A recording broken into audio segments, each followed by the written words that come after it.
Hello friends, tiffin સ્પેશિયલમાં આજે એવી recipe છે કે જે નાના મોટા બધા જ ખાઈ શકે. તો અહીંયા મેં 1 કપ ભરીને દૂધ લીધું છે, તેને થોડું ગરમ કરી લીધું છે અને હવે તેની અંદર આ રીતે લીંબુ નીચોવી લેવાનું છે. લીંબુ નીચોવી લેશો એટલે આ રીતે દૂધ છે તે ફાટી જશે અને તેમાંથી પનીર અલગ થઈ જશે.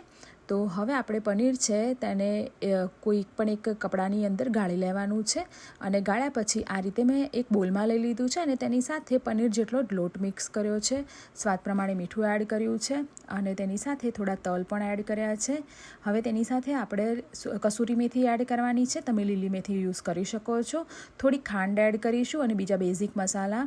તો સૌથી પહેલાં મેં અહીંયા હળદર, ધાણા જીરું, પછી બ્લેક પેપર પાવડર, થોડી હિંગ અને એકદમ સ્લાઇટ મરચું એડ કર્યું છે. થોડો અજમો પણ એડ કર્યો છે, ડાયજેશન માટે ખૂબ જ ઇમ્પોર્ટન્ટ છે. અને હવે આ બધી જ વસ્તુને આપણે સરસ રીતે મિક્સ કરી લેવાની છે. તો અહીંયા હું હાથેથી મિક્સ કરી રહી છું અને જો પાણીની જરૂર પડે તો આપણું જે પનીર બનાવેલું પાણી છે તે યુઝ કરીશું. તો તેની પાણીની અંદર બહુ બધા ન્યુટ્રિશન હોય છે, તો તેની યુઝ કરી અને અહીંયા મેં લોટ બાંધી લીધો છે. લોટમાંથી એક મોટું લોયું લેવાનું છે. તમે તમારા સ્વાદ પ્રમાણે નાના મોટા પરાઠા બનાવી શકો છો. અને હવે આપણે લોયાને ડસ્ટ કરી લેવાનું છે અને એકદમ સરસ મજાનું પરોઠું વણી લેવાનું છે. તો અહીંયા હું મોટા મોટા પરોઠા બનાવું છું, પણ તમારે જે પણ રીતના બનાવવા હોય તે રીતે તમે વણી શકો છો. ગરમ ગરમ તવા પર આપણે તેને શેકવા માટે મૂકી દેવાનું છે.